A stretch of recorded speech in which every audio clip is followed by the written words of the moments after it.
Hey everybody, it's Matt. This is the 10-Minute Bible Hour podcast, and we are looking at the writings of a leader of a Galatian church from about 300-ish years after the time Galatians was written. This gentleman's name was Saint Amphilochius. I don't think they called him saint when he was alive, but he got that title later. And he was a faithful pastor in the city of Iconium. And last time around, we looked at some of his writings, some of his really kind of fun, clever writings that demonstrate that he's still thinking in terms of Galatians, the letter of Galatians. Today, I want to look at a homily, a little sermon, a little chunk out of one that takes us even deeper into his theology of Christ and salvation. And I'm just going to give you a little bit of a spoiler alert. It turns out that it sounds a lot like Galatians too. All right, Jeffrey, play some music and we'll pick up where we left off.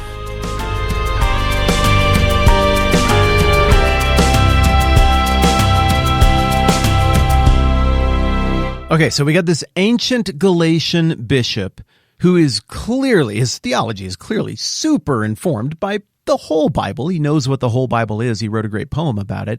But also, it's clearly super informed by the part of the Bible that was written specifically to his church, the part of the Bible that was written to his church by the guy who founded his church, the Apostle Paul. And I think that's a huge deal, not just for demonstrating the continuity of Paul's theology and the gospel and Galatians in Galatia in the classical world, but I think it's an amazing demonstration of the continuity of Christian faith in the whole world, including for us. But wait, I got more. I want to read from an actual sermon now. I mentioned earlier that we have 8 surviving messages, sermons, homilies from St. Amphilochius of Iconium. And here's an excerpt from one of them. This is a homily on Matthew 26:39, which says, "Going a little further, Jesus fell with his face to the ground and prayed, 'My Father, if it's possible, may this cup be taken from me, yet not as I will, but you will.'" So this is in the middle of the scene in the garden, and the betrayal from Judas is right around the corner. It's the very next thing. It's a gut-wrenching scene from Matthew, and Amphilochius is preaching on this to people who have no doubt suffered or known those who have suffered. But in this particular homily, there's a big chunk of it where he's focusing on what Jesus was actually doing in these last days of his earthly life, where he was betrayed and tried and crucified, and then in his resurrection. Why is Jesus going to the cross? So get this, these are very ancient words from the bishop, the pastor of the church, or one of the churches that was the recipient, the original recipient of the letter of Galatians. Just hold that in your mind as context. Here we go. And a quick note here, the way he writes this sermon is sort of from the perspective of Jesus. So he's going to ask a question, "But why did you suffer, Master?" And now he's going to have Jesus give the theological answer to this based on Galatians and the rest of the Bible. Here we go. "But why did you suffer, Master?" And now this is like Jesus is talking. "On account of the salvation of human beings," Jesus says. "And let me relate how. For since the race of men was put under the sentence of death on account of Adam, who was fashioned from the virgin earth, and since I myself was to be the one who removes the sentence of death, and since it was impossible for mankind to be set free from punishment unless I myself summoned my own death sentence, therefore I took from a virgin womb in the likeness of the man Adam and endured death, in order that I might both bring the death sentence to naught as God and receive death in behalf of human beings as man. And this I do, in order that not by absolute sway, but by sympathy, I might set free mankind. For if, when humanity sinned, God was the one who did what was right, that which was done right was not great, but now therefore I became a man and fulfilled the law in behalf of the one who rendered the law useless, in order that the race of humanity might pride itself in relationship to the one who lived a good life. And now, therefore, as a representative of Adam, I received the sentence of death, in order that he might receive, that is the race of Adam, through me, the gracious gift of the resurrection. When Adam fell, he introduced death. When I did what was right, I in turn introduced the resurrection. And since death reigned from Adam until Moses, and it reigned by possessing the body in captivity as sin's accomplice, therefore I took upon myself the same body, which seemed to be an instrument of sin, in order that I, by rendering sin powerless, might render mankind free of sin.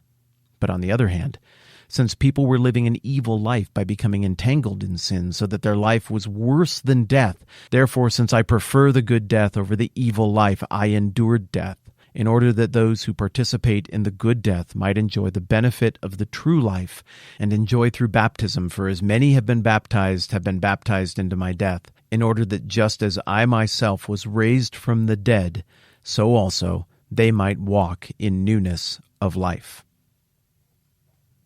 Sermons sounded a little different back then, didn't they? That's just a very different way of framing it up than what you'll normally hear on a Sunday morning. But did you catch the theology, the ideas, the meanings? It's the same. That's Galatians. That is the message that Paul showed up with when he went to these towns for the first time in the middle of the book of Acts.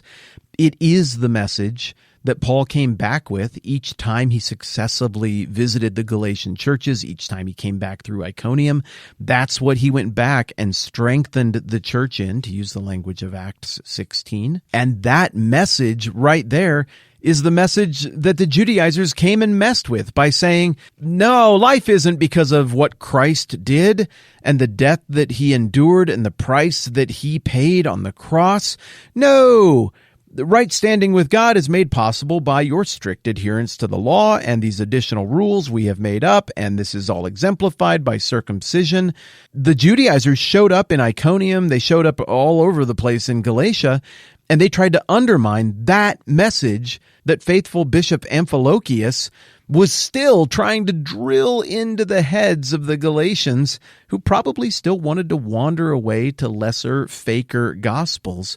But here, in this homily on Matthew 26:39, Amphilochius has the message of the centrality of Christ and the work of Christ from Galatians and from across the Bible back out, and he's holding it up in plain view of everybody. This is who Jesus is. This is what he did. The life in the body, the physical body, the flesh cannot get it done. The flesh cannot defeat death. The flesh cannot produce life. The flesh cannot produce right standing before God. It's only by the work of Christ. It's only by faith in Christ that there is life. Okay, I know at this point we're into the second day of what I had hoped would be a one-day conversation about the writings of Amphilochius. But even so, my giddiness is the same as it was as the outset of all of this when I told you we had something really fun that we were going to do, and it's a great payoff for what we just got done doing in Galatians, because look at this. It's stuck. It's smoking gun, obvious evidence that the message of Galatians worked in the churches it was written to. At least it worked in Iconium. Look at that. The leader of the church there, 300 years later, the leader of the church is saying the same stuff that Paul was saying in Galatians. He's repeating the same message that Paul delivered to them in the first place, the one that Paul was astonished they so quickly deserted when they first started to wobble that occasioned the writing of the letter of Galatians. The continuity here is remarkable, and it's remarkable because of what it says about Galatia, but it's also remarkable about what it says about the global church and Christianity in general. Little nuggets like this, little encounters with our Christian past and the Christians from other parts of the world writing under different circumstances and in different languages and in different cultures. It's so encouraging to me because of stuff like this. It makes me feel like the provenance is intact. Like we are doing the same thing. We are a part of the same thing. If you've ever sat around and wondered like, man, I'm really excited about my faith and the Bible and the modern Christianity that I have in front of me, but maybe you've quietly wondered, but is this the original version or is it kind of a game of telephone and it morphed into a bunch of different stuff? Well, you just heard with your own ears smoking gun evidence of the continuity of the thing. That sounds a lot like the gospel that gets preached in churches today, right there, that sermon from Amphilochius. And that sermon from Amphilochius sounds a whole lot like what we're getting in the Bible, and in particular, it sounds a whole lot like the book of the Bible that was written to the very church that Amphilochius was preaching to here with that little bit of homily that we just went through. All right, we got a couple more little check-ins we need to do with a couple other towns, but at this point, come on. The question, did Galatians work? I think it's answered. It's answered archaeologically. It's answered from written evidence. It's answered from what we see inside the Bible. Yeah, it worked. Great job, Paul. This is really exciting. But I'm not quite done beating this dead horse yet, so we are going to do just a bit more before we land the plane on this season and are on to Philemon. Okay, I think that's finally plenty for now. I'm Matt. This is the 10-Minute Bible Hour podcast. Let's do this again soon.